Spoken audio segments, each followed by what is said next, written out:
പുതിയ കാലത്തെ വിഷലിപ്തമായ പ്രചാരങ്ങളെ മറികടക്കാനുള്ള ആന്തരികോർജം ഇന്ത്യക്ക് ജന്മസിദ്ധമാണ്. നൂറ്റാണ്ടുകളോളം ഇന്ത്യ ഭരിച്ച മുഗൾ ഭരണകാലത്തെ മികവുകളെ അടിവരയിട്ടതിന് ശേഷം ദ ഡിസ്കവറി ഓഫ് ഇന്ത്യ എന്ന പുസ്തകത്തിലൂടെ നെഹ്റു പറഞ്ഞ വാക്കുകളാണിത്.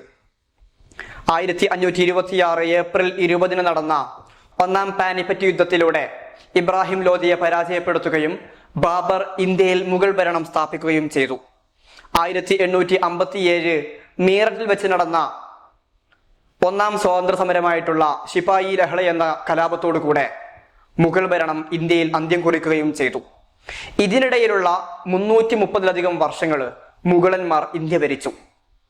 അന്ന് ഏകദേശം 32 ലക്ഷം ചതുരശ്ര കിലോമീറ്റർ വിസ്തൃതിയും 15 കോടിയോളം ജനസംഖ്യയുണ്ടായിരുന്ന മുഗൾ ഇന്ത്യ ലോകത്തിന്റെ മൊത്തം GDP-യുടെ 24% കയ്യാളിയിരുന്ന ക്ഷേമരാജ്യമായിരുന്നു.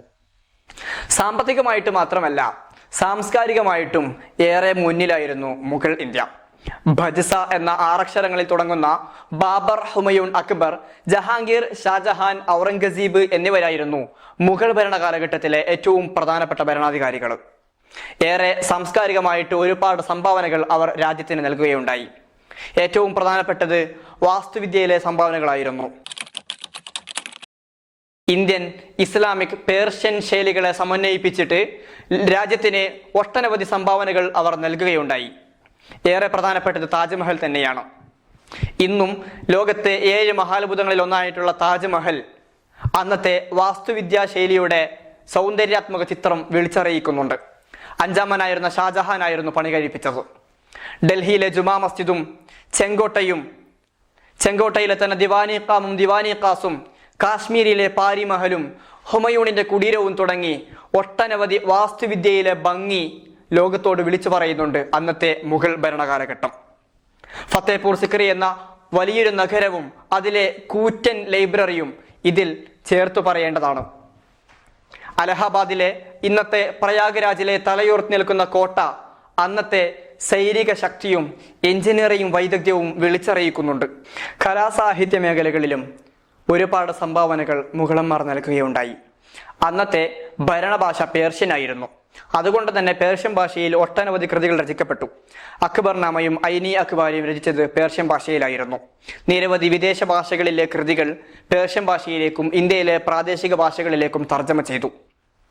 ഉറുദു ഭാഷ ഒരുപാട് വളർന്നു. ഉറുദു കവിതകളുടെ ഏറ്റവും സുവർണകാലം എന്ന് തന്നെ പറയുന്നത് മുഗളന്മാർ ഭരിച്ചിരുന്ന 18-19 നൂറ്റാണ്ടുകളായിരുന്നു. ഹനഫി മദ്ഹബിലെ ഇസ്ലാമിക കർമ്മശാസ്ത്രത്തിലെ ഏറ്റവും വലിയ കിതാബുകളിൽ ഒന്നായിട്ടുള്ള ഫത്താവത്തുൽ ഹിന്ദിയ അക്കാലത്തെ അറബി സാഹിത്യ വിപ്ലവങ്ങളിൽ ഏറ്റവും പങ്കുവഹിച്ച ഒന്നായിരുന്നു. അത് രചിച്ചത് ഔറംഗസീബിന്റെ കാലത്തായിരുന്നു. ഔറംഗസീബ് എന്ന രാജാവ് അക്കാലത്ത് പണ്ഡിതന്മാരോട് രചനകൾ നടത്തുവാനും അധ്യാപനം നടത്തുവാനും അതിനുവേണ്ട ഉപദേശങ്ങളും പ്രോത്സാഹനങ്ങളും നടത്തിയിരുന്നുവെന്ന് ചരിത്ര പുസ്തകങ്ങളിൽ നമുക്ക് കാണാൻ പറ്റും. അബുൽ ഫസലിന്റെ അക്ബർനാമയും അബ്ദുൽ ഹമീദ് ലാഹോരിയുടെ ബാദ്ഷാനാമയും ബാബർ തുർക്കി ഭാഷയിൽ എഴുതിയ തുസുഖ്-ഇ ബാബരിയും ജഹാംഗീർനാമയും എല്ലാം അന്നത്തെ സാഹിത്യ ലോകത്തെ വലിയ വിപ്ലവങ്ങളായിരുന്നു. വായനശാലകളും ലൈബ്രറികളും അന്നും സർവ്വസാധാരണമായിരുന്നു. ഹുമയൂണിന്റെ റൂഹാനിഖാനയും അക്ബറിന്റെ കുത്തുബ്ഖാനയും പ്രധാനപ്പെട്ട ലൈബ്രറികളായിരുന്നു. ഖംസ, നിസാമിയുടെ ഖംസ എന്നത് സാഹിത്യരചനയുടെ ഏറ്റവും വലിയ മഹത്തായ ഉദാഹരണങ്ങളിൽപ്പെട്ട ഒന്നാണ്. ഖംസയിൽ 5 നീണ്ട ആഖ്യാന കവിതകളാണുള്ളത്. അവ ഇന്നും ഖലീലി ഇസ്ലാമിക് ആർട്സിന്റെ ശേഖരണങ്ങളിൽ നമുക്ക് കാണാൻ പറ്റും. അതേപോലെ തന്നെ നക്ഷാബിയുടെ തൂത്തിനാമ, ഒരു തത്തയുടെ കഥകൾ എന്നർത്ഥം വരുന്ന തൂത്തിനാമയിൽ 52ഓളം കഥാസമാഹാരങ്ങളുണ്ട്. 250-ലധികം മിനിയേച്ചർ പെയിന്റിങ്ങുകളുണ്ട്. മറ്റു ഒട്ടനവധി കയ്യെഴുത്ത് പ്രതികളുണ്ട്. അന്നത്തെ എല്ലാ കലാകഴിവുകളും അതേപോലെ തന്നെ സാഹിത്യരചനകളും ചിത്രീകരണങ്ങളുമെല്ലാം രാജ്യത്തെ പല മ്യൂസിയങ്ങളിലായിട്ട് നമുക്ക് ഇന്നും കാണാൻ സാധിക്കും. ന്യൂഡൽഹിയിലെ നാഷണൽ മ്യൂസിയത്തിലും ഹൈദരാബാദിലെ സലാർ മ്യൂസിയത്തിലും അന്നത്തെ പല ചിത്രീകരണങ്ങളും കലാകഴിവുകളും സാഹിത്യകൃതികളും ഇന്നും സൂക്ഷിച്ചു വെക്കുന്നുണ്ട്. അക്ബറിന്റെ കൊട്ടാരത്തിലെ താൻസൻ പോലെയുള്ള സംഗീതജ്ഞർ, അതേപോലെയുള്ള മറ്റു സംഗീതജ്ഞരും മറ്റു കലാകാരന്മാരും അന്ന് കൊട്ടാരങ്ങളിലെ സ്ഥിര കാഴ്ചകളായിരുന്നു. അവർ രാജ്യത്തിന് വേണ്ടി ഒരുപാട് സംഭാവനകൾ നൽകുകയും തൽഫലമായിട്ട് അവർക്ക് ഉപദേശങ്ങളും സമ്മാനങ്ങളും നൽകിയിരുന്നതും സ്ഥിര കാഴ്ചകളായിരുന്നു. ചിത്രകാരന്മാരും കലാകാരന്മാരും അന്ന് രാജ്യത്ത് നടക്കുന്ന പല സംഭവങ്ങളും ചിത്രീകരിച്ച് വെക്കുവാൻ തിടുക്കം കൂട്ടി.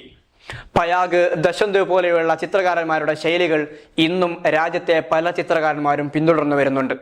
പേർഷ്യൻ, ഇന്ത്യൻ, ഇസ്ലാമിക് ശൈലികളിൽ സ്വാധീനമുള്ള സൗന്ദര്യാത്മക ശാസ്ത്രത്തിലായിരുന്നു അന്ന് ചിത്രകാരന്മാരുടെ രചനകളും ചിത്രീകരണങ്ങളും നടന്നിരുന്നത്. അതേപോലെ തന്നെ വേഷത്തിലും ഭക്ഷണത്തിലും വരെ മുഗളന്മാർ അവരുടേതായ കയ്യൊപ്പുകൾ ചാർത്തുകയുണ്ടായി. വേഷത്തെക്കുറിച്ച് പറയുകയാണെങ്കിൽ ജാമ എന്ന നീണ്ട ഓവർലാപ്പിംഗ് കോട്ടുകളും പഗ്രി എന്ന വമ്പൻ തലക്കെട്ടുമായിരുന്നു പുരുഷന്മാരുടെ സാധാരണ വേഷം.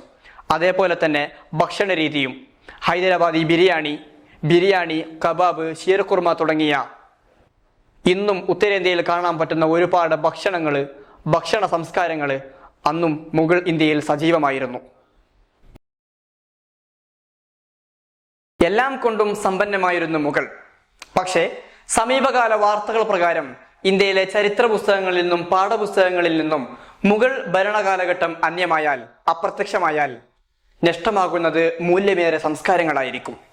പ്രയാഗ്രാജ് എന്നും അയോധ്യ എന്നും സാമ്പാജി നഗർ എന്നും പുനർനാമകരണം ചെയ്തതിലൂടെ അലഹബാദിനും ഫൈസാബാദിനും ഔറംഗാബാദിനും നഷ്ടപ്പെട്ടത് വെറുമൊരു പേര് മാത്രമല്ല, നൂറ്റാണ്ടുകൾ പഴക്കമുള്ള മുഗൾ ഭരണത്തിന്റെ പ്രൗഢിയും കൂടിയായിരുന്നു.